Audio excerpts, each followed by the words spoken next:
नमस्कार मेरे प्यारे साथियों, लड़का एवं लड़कियों, सभी सभी को मेरा नमस्कार। तो फिर से आप लोगों के लिए हम लेके आ गए हैं बिहार बोर्ड मैट्रिक परीक्षा के लिए जो शानदार क्वेश्चन सारे जो आते हैं वो अर्थशास्त्र से जितने भी क्वेश्चन आते हैं वो आपके लिए हम लेके आ गए हैं चैप्टर बाय चैप्टर करके। आज चैप्टर पढ़ेंगे 4। इस वीडियो में कितना चैप्टर पढ़ेंगे? 4 चैप्टर पढ़ेंगे। हमारी वित्तीय संस्था है, ठीक है। तो आज इसका का सारा ऑब्जेक्टिव क्वेश्चन हम लोग को पढ़ लेना है, ठीक है। आप लोगों के लिए सब्जेक्टिव क्वेश्चन भी लेके आएंगे। थोड़ा सा विलम्ब में बच्चों, अभी उस पे अमल चल रहा है। अमल चल रहा है कि आपको क्वेश्चन जैसे कराया जाएगा वो सिर्फ याद नहीं करना है, दिमाग में ठोक के एग्जाम में ठोक के आना है, ठीक है। दोनों जगह ठोकने की बात कर रहे हैं मेरे प्यारे बच्चों। तो हम लोग अब क्वेश्चन की ओर बढ़ेंगे। तो पहला प्रश्न यहाँ से देख लेते हैं। इस चैप्टर का पहला प्रश्न जो है, भारत का केंद्रीय बैंक कौन है? भारत का जो केंद्रीय बैंक है वो reserve bank of India, RBI, ठीक है। आरबीआई है, reserve bank of India, RBI. Bharat का केंद्रीय बैंक कौन है? तो आरबीआई है, रिजर्व बैंक ऑफ इंडिया, ठीक है मेरे प्यारे बच्चों। अगले प्रश्न है कि भारत की वित्तीय राजधानी किस शहर को कहा गया है? भारत की वित्तीय राजधानी किस शहर को कहा गया है? तो मुंबई को कहा गया है, ठीक हो। किसको कहा गया है? मुंबई को कहा गया है। चलिए अगले प्रश्न है कि भारतीय रिजर्व बैंक की स्थापना कब हुई? भारतीय रिजर्व बैंक की स्थापना कब हुई? तो 1935 में हुई। कब हुई? 1935 में हुई, ठीक है।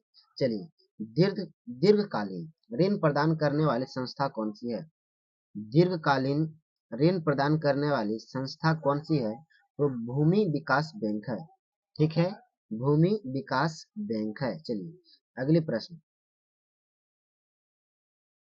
है, कौन सा संस्था भारत में मुद्रा जारी करने के लिए अधिकृत है? कौन सा संस्थान भारत में मुद्रा जारी करने के लिए अधिकृत है मेरे प्यारे बच्चों? तो reserve bank of India, RBI, ठीक है।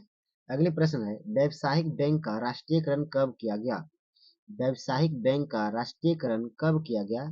तो 1969 ईस्वी में किया गया। कब किया गया? 1969 ईस्वी में किया गया। चलिए अगले प्रश्न है कि कौन सी संस्था भारत में मुद्रा जारी करने के लिए अधिकृत है? तो क्या है? रिजर्व बैंक ऑफ इंडिया है। गैर संस्थागत वित्त प्रदान करने वाला, गैर संस्थागत वित्त प्रदान करने, ठीक है, करने वाला सबसे लोकप्रिय साधन है। सबसे लोकप्रिय साधन है तो महाजन है। क्या दोस्तों? महाजन है, ठीक। अगले प्रश्न, भारत में कितने राष्ट्रीयकृत बैंक हैं? भारत में कितने राष्ट्रीयकृत बैंक हैं? तो ये दोस्तों हैं 19 है। कितने हैं? 19 है, ठीक है। चलिए अगले प्रश्न है कि वित्त का साधन कौन है?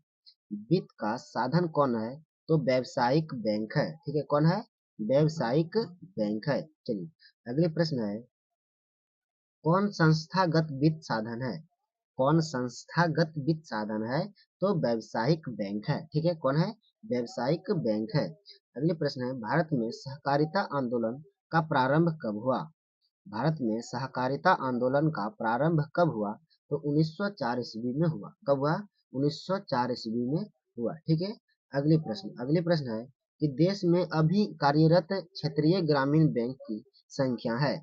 देश में अभी कार्यरत क्षेत्रीय ग्रामीण बैंक की संख्या है तो 196 है। कितना मेरे प्यारे बच्चों? 196 है, ठीक है। सहकारिता प्रांतीय सरकारों का हस्तांतरित निश्चय कब बनी? निश्चय कब बनी? तो 1919 ईस्वी में बनी है, ठीक है। चलिए अगले प्रश्न है कि मैकलेगन समिति बनाई गई। मैकलेगन समिति बनाई गई तो 1914 ईस्वी में बनाई गई है, ठीक है।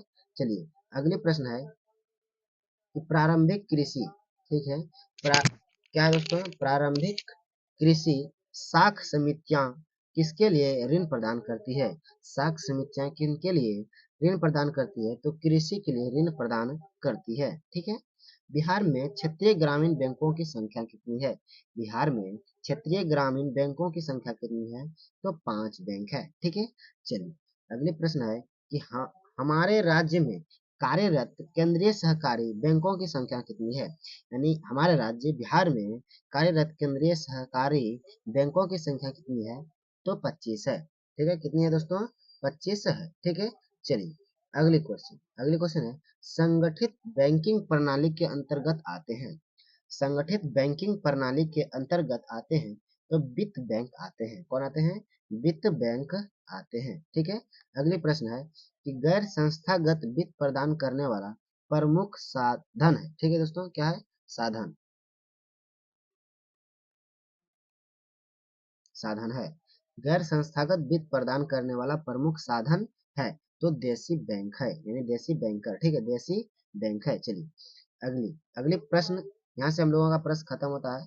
तो मेरे साथियों, कैसा लगा क्वेश्चन? आपको पढ़ने में बहुत ही मजा आया होगा। तो मजा आया होगा तो वीडियो को लाइक कर दीजिए, साथ में चैनल को सब्सक्राइब करके बेल आइकन दबा दीजिए ताकि इसी प्रकार का सबसे पहले वीडियो आप तक पहुंचे। ठीक है, आज का वीडियो में यहीं तक, मिलते हैं अगले चैप्टर में।